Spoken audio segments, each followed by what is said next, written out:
In today's news, House of Assembly passes BVI Business Companies Bill. Government slammed for deflecting failures onto FAHIE. Government opens applications for the MSME grant program. BVI delegation in the Cayman Islands for the SOTIC 2024. David Archer Jr. appointed acting governor. BVI falls to Cayman Islands in the CONCACAF Nationals League opener. We have the details of this and so much more when 284 News returns. Hello, and welcome to today's episode of Pop the Balloon or Find the Connection. Let's meet our first contender, ladies. Okay, Joey, so do you have any toxic traits? I'm very restrictive. I don't give more time. What you get is what you get. I don't like to give unlimited time. That's it. Okay, can you tell us why you popped your balloon? That's a little too restricted for me. Thank you for coming. Okay, ladies, so let's meet our second contender. Sorry, excuse me. Why did you pop a balloon? A scam. I could give you minutes, data, unlimited call, overseas call, fiber. What else you need? My friend used to date you. You're a scam. She used to be for everything and more. Nothing to offer. Okay, ladies, let's welcome our last contender. You look nice. Can you tell us your name? Thank you. My name is Christian Charles Thomas. They call me C Sweetie. What do you have to offer these ladies?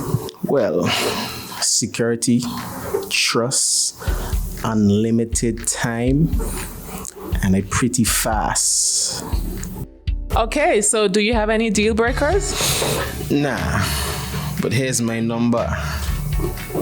444-4444. E2. Vida Ilimitada. Okay, guys, so no pop balloons. For a fast, reliable, and secure connection for your personal or business life, call us at 444-4444 or visit any of our CCT stores and we'll get you connected with the perfect match for you.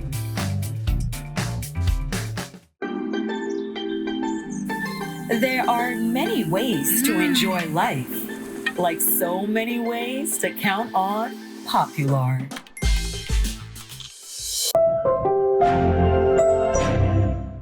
At Partners for Kids, your child's health and happiness are at the heart of everything we do. We've been the trusted medical home for children and adolescents up to 18 years old. And now, we are excited to welcome a new member to our family of healthcare professionals.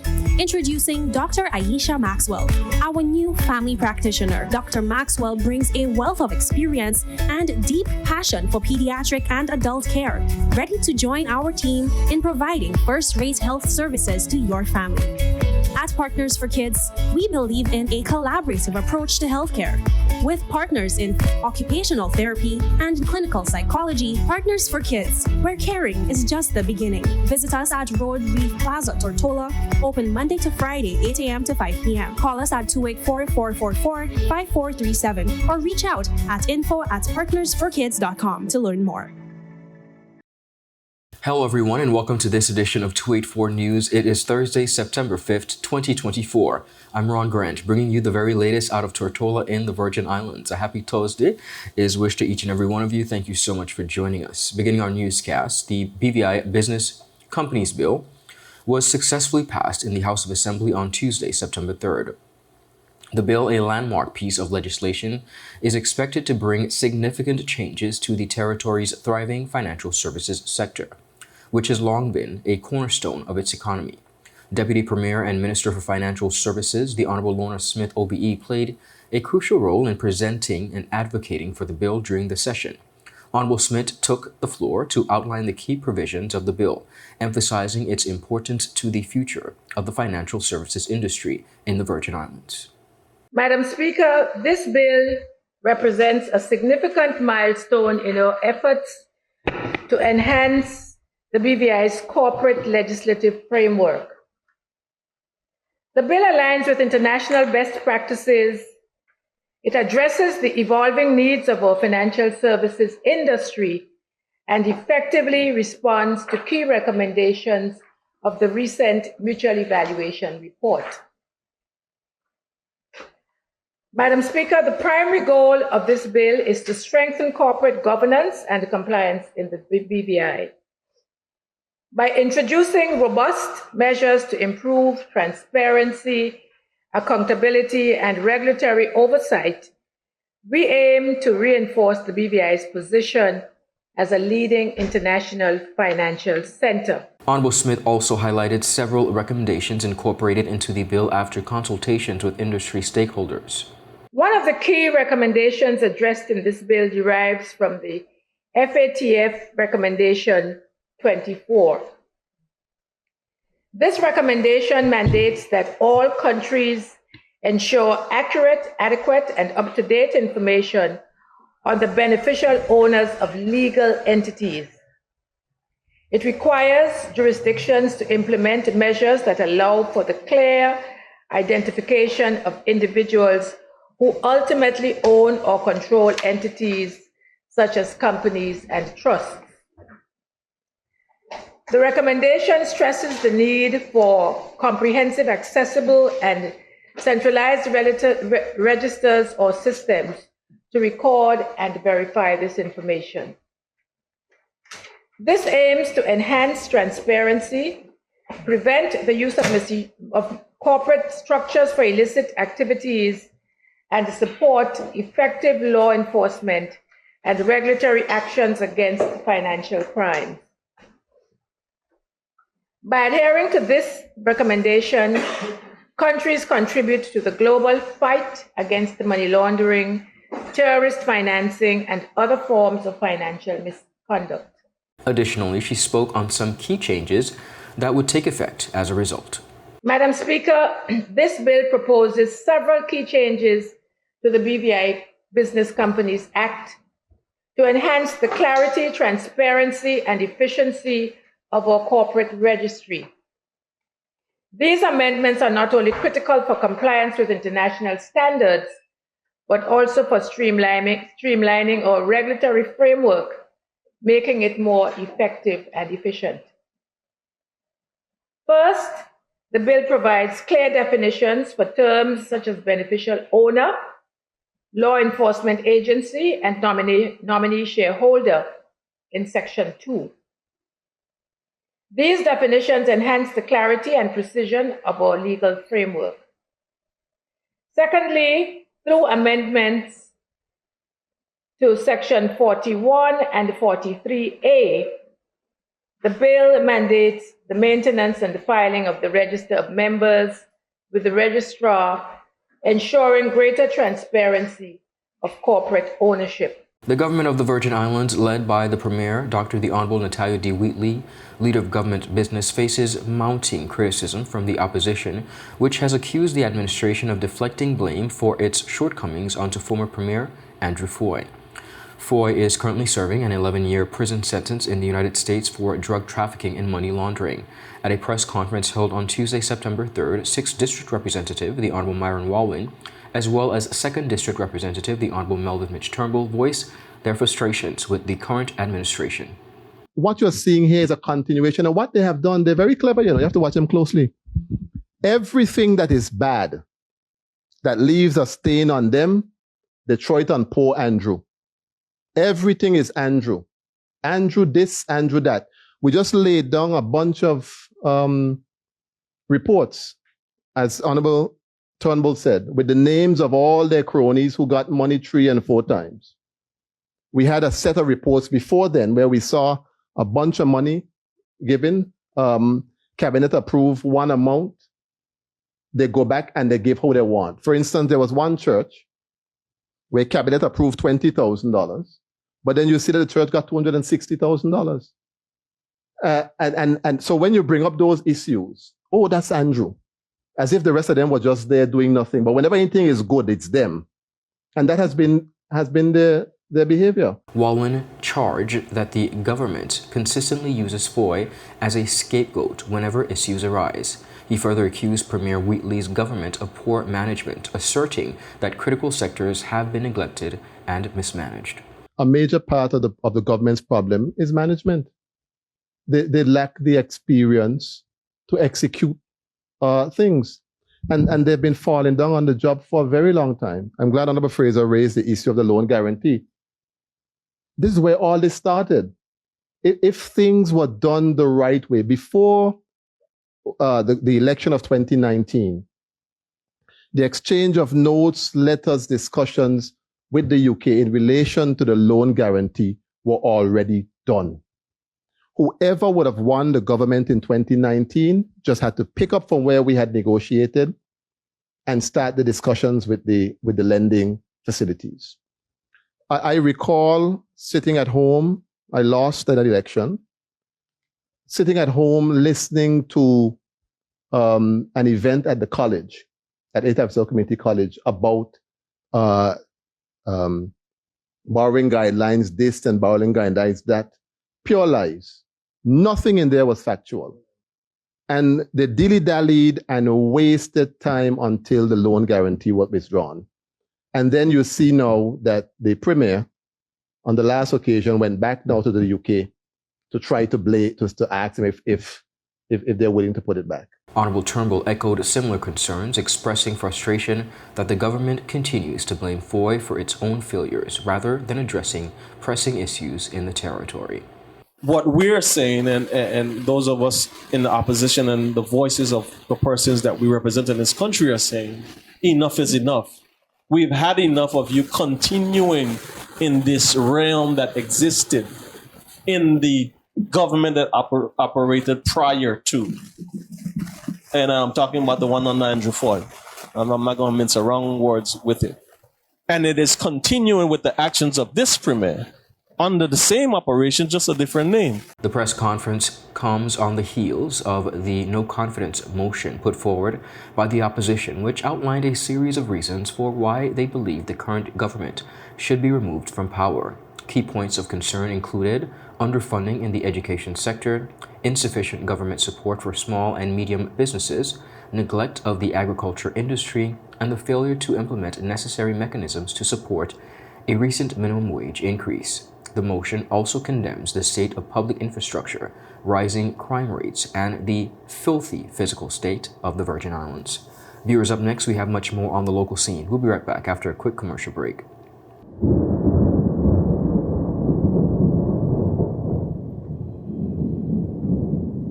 And now it's time for your daily updates on this year's Atlantic hurricane season.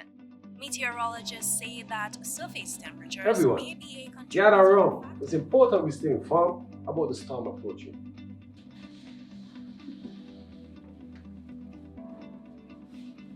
You're right. Late August to early September is when the hurricane season is most active. How do we know when the storm is coming? We can monitor regional conditions using our smartphones or going online. You know, that's right. And we should always rely on sources like the Department of Disaster Management and the National Hurricane Center for accurate information. Right. Those are the organizations that have experts to provide real-time data and forecasts. I hear you. But what if the power goes out?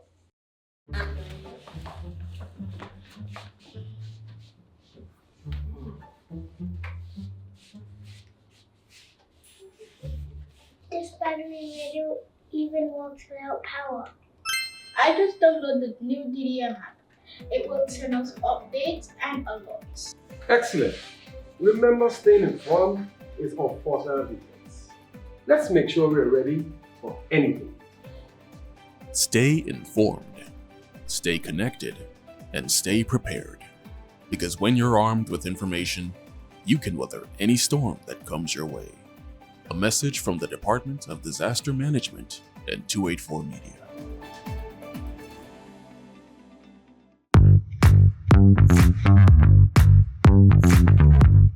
Hi, my name is Judy, VI Motors Operations Assistant, and I'm here with Ding, our mechanic here, and we're going to show you today how you can locate your VIN number on a vehicle.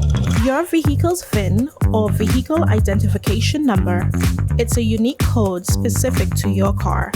It's important for various purposes like registration, insurance, and maintenance. To find your VIN, start by looking at the dashboard on the driver's side. You can see it through the windshield near the bottom corner of the dashboard. It's usually a small metal plate or a sticker with a combination of 17 characters. If you can't find it there, other common locations include the driver's side door jamb, engine block, or it may be mentioned in your registration's documents. And that's how you find your vehicle's VIN number. Remember, this unique identifier is crucial for various services related to your car. It's a good idea to note it down or take a picture for future references. If you are having trouble locating it, please don't hesitate to ask a professional or refer to your owner's manual for guidance. Thank you for watching this quick guide on finding your vehicle's VIN. Stay tuned for more helpful tips to keep your car in top condition.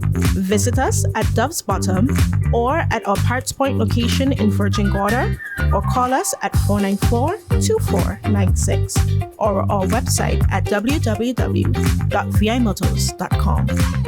Welcome back, everyone, and thank you so much for sticking with us. Moving right along on the local scene, the government of the Virgin Islands, through the Ministry of Financial Services, Labor and Trade, has officially opened the first round of applications for its highly anticipated Micro, Small, and Medium Enterprises Grant Program.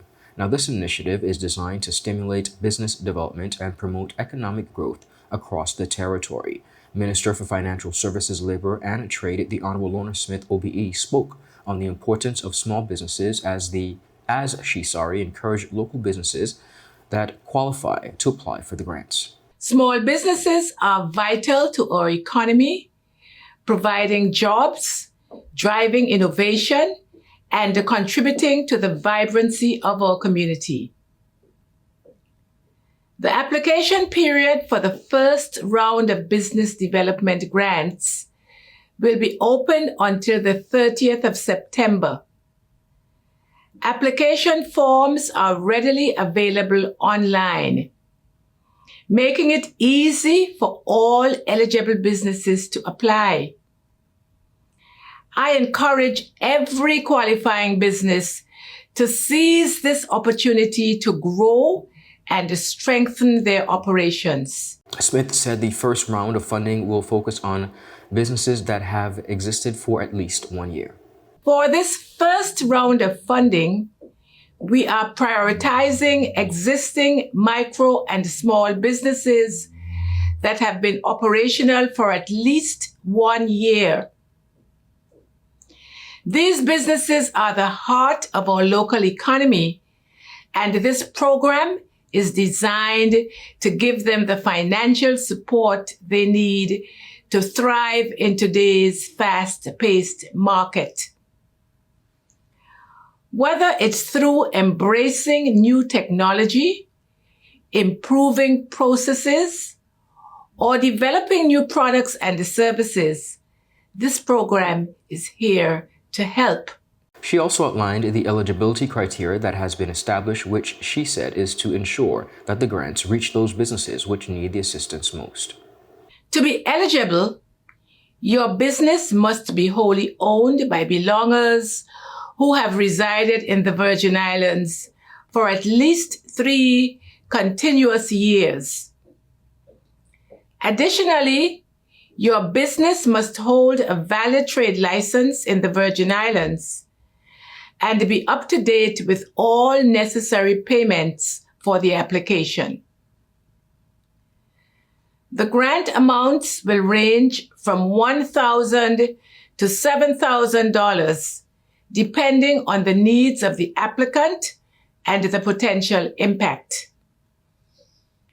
We have ensured that the selection process is transparent and fair, giving every eligible business a genuine opportunity to benefit. In addition to calling for applications from businesses, the ministry is also seeking qualified professionals to join the selection committee for the MSME grant program. This committee will play a key role in evaluating applications and selecting businesses that demonstrate significant potential to boost the local economy.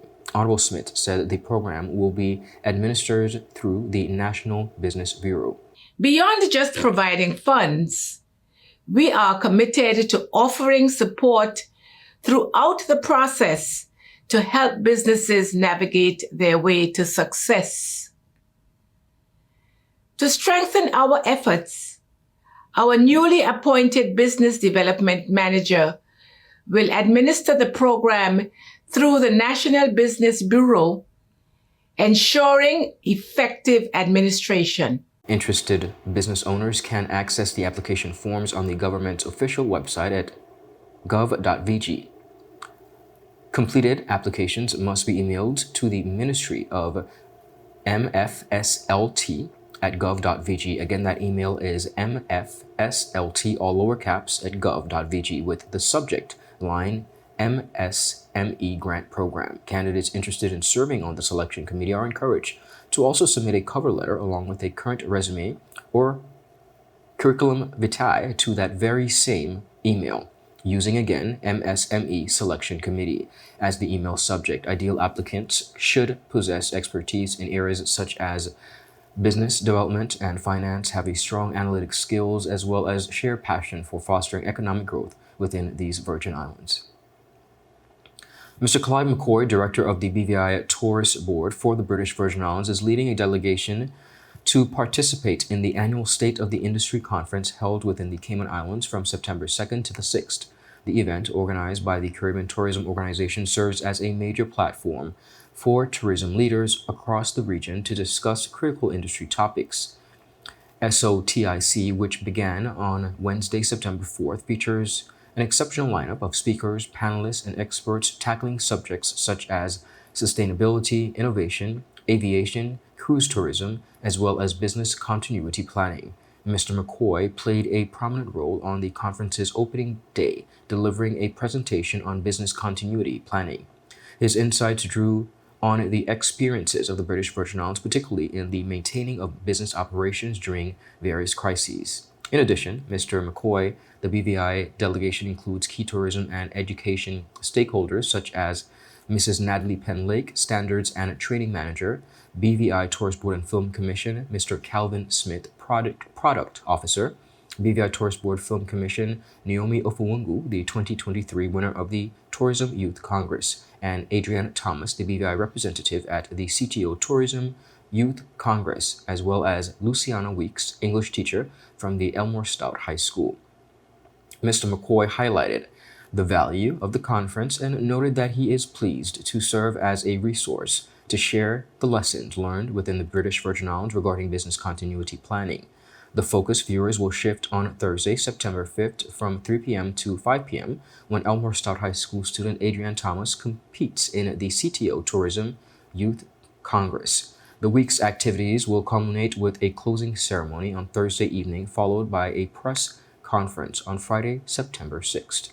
Up next, viewers, we have a lot more on the local scene. We'll be right back after a quick commercial break. At Higher BVI, we're not just about business. We're about empowering lives, and that is because we aspire to inspire. By choosing us, you're supporting a company that believes in equal opportunities, diversity, and community growth. Our mission goes beyond profit. It's about providing HR solutions, fostering talent, and leaving a positive impact. Join us in building a better future, a better BVI. Choose Higher BVI, where your support isn't just a transaction, it's a transformation.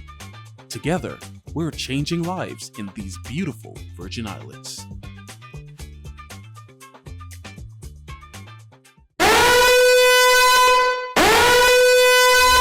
Orange alert! Fire is spreading across the BVI! The fastest, most reliable, and affordable fiber internet service is here for you! Look out for fire in these new locations: Slaney, Duff Bottom, Manual Reef, Seacoast Bay, Albion, Hannah's, Palestina, Pleasant Valley, and Havers. Fiber is in your area. Call 444-4444 or visit a CCT store to find out more and bring it home. More locations coming soon.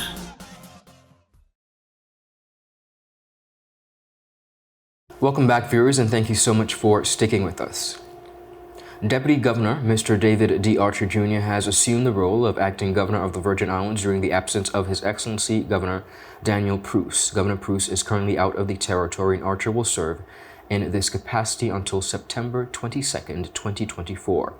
Mr. Archer's appointment as acting governor is, of course, in accordance with the Section 37 of the Virgin Islands Constitution Order of 2007. This provision outlines the process for appointing the deputy governor to act in the governor's position of periods of absence when the office is vacant.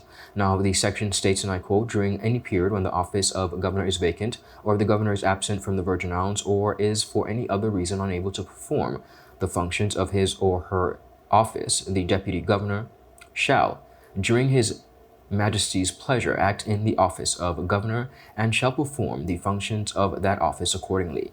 As acting governor, Mr. Archer will carry out the duties and the responsibilities of the governor's office, ensuring that the administration of the Virgin Islands continues seamlessly during Governor Pruce's absence. This includes overseeing the execution of government functions, representing Crown in the territory, and providing leadership in critical areas of governance. The British Virgin Islands senior men's national football team suffered a 1-0 defeat against the Cayman Islands in their opening match of the CONCACAF Nations League C on Wednesday, September 4th, now playing at the Tremaine Bodden Sports Complex in Georgetown, Cayman Islands. The BVI team struggled to find the back of the net. The match remained goalless through the first half, with both teams showing resilience. However, the game took a decisive turn in the 84th minute when the Cayman Islands' Elijah Seymour scored the only goal, assisted by Zachary Scott. Seymour's strike was historic, marking the 1,000th goal in CONCACAF Nations League history. In terms of stats, BVI had 3 shots compared to Cayman Islands' 8 and committed 21 fouls to Cayman Islands' 12. Cayman also had the majority of possession with 56%, while the BVI controlled 44% of the ball. Here's a look at some of those highlights. Cayman Islands in red, the British Virgin Islands in yellow. Here we go. All driven at touch. Driving in, service back. Excellent save. Ebanks waiting precisely where they tell a good forward to stand, right at the spot to win the group. This ball given away. The net is empty, and Santos absolutely gets away with one here. Broken free, Ebanks. Huge pocket of space. And leading that on, dangerous tackle from behind on Scott. This is a yellow as much for breaking up. Almost sets a screen, allows Scott to the end line. Both these sides are well aware. Draws do not qualify you for the next round. The better of the chances, nothing to show for it. On to the second half in Georgetown in the Cayman Islands. Turning. Stepping over Duval. Good lead. Shot.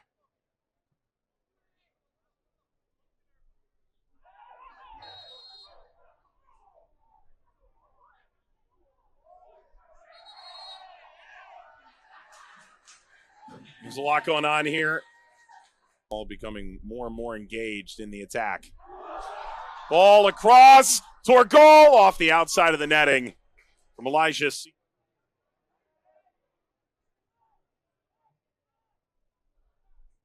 over the end line, walked up by Williams. Dangerous ball through the middle of the field. This is Seymour! Goal 1,000 in CONCACAF Nations League! Is the long-awaited Cayman breakthrough. A goal for the Cayman Islands in the 84th minute. Elijah Seymour. A bit of history. And Elijah Seymour, who had miles wearing on him. Pushing through. What a tank, Javier. Free kick in a dangerous place to win one. Let's get the rest of the way. Luca Chalwell. Viewers, that is it for today's news roundup. Be sure to follow us for your daily news updates at 284media.com and, of course, on our WhatsApp channel for daily updates, as well as to like us on Facebook at 284media and 284BVI on Instagram and X, formerly Twitter. I'm Ron Grant. Do have a safe and enjoyable evening. A happy Thursday's wish to each and every one of you. Goodbye.